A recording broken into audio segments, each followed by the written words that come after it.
In this video, I'm going to show you how you can edit and add to battle cards created with AI in Playwise HQ. On our screen, we've got the HubSpot battle card. So we're going to click View Battle Card in this instance, and we're then going to navigate to the Edit Battle Card button. This button is only available to users who have admin or editor rights. Clicking Edit Battle Card, we can change the competitor name, update the description, change the website URL, but in this case, we're going to keep those all the same, and we're going to move over to Market Position. Now, in this example, we're working for Salesforce and HubSpot is one of our competitors.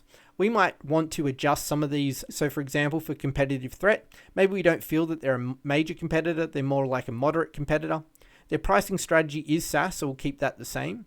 Market positioning, disruptor, we'll call them a market challenger. In terms of market penetration, we're going to say that they do have quite high market penetration. They are also high growth, and their sales strategy is hybrid because they do use both direct sales and channel relationships. On this page, we have the key strengths, weaknesses, industries, and customers of the competitor. For each of these fields, you can click the Add button, so add strength, add weakness, etc., to add additional strengths, weaknesses, industries, or customers. Equally, if you want, you can delete any of these by clicking the trash can icon.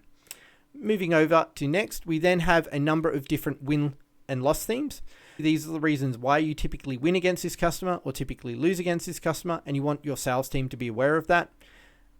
The trash can icon removes any of these win themes or loss themes, and if you need to add more, you can click the Add Win Theme button to add additional win themes. Same thing with the loss themes, you have all of them here, and if you wanted to update any of these reasons, for example, maybe you just want to shorten this up to transparent and predictable pricing, you can of course do that. Again, you can add additional loss themes if you need to.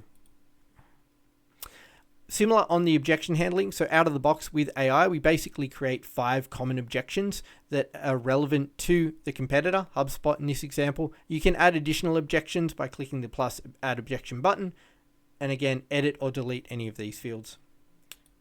Moving over to the last section, we then also have our products. So when we created this battle card with AI, we put in 2 products, Sales Hub and Marketing Hub. HubSpot obviously do have additional products that you may also want to add. So you can create these manually by putting in the product name, description, strengths, and weaknesses. After you finish that, you're just going to click Save Changes, and the battle card will automatically update with those changes that we made to these kind of competitive threats and market penetration, and any of the other fields that we may have edited along the way.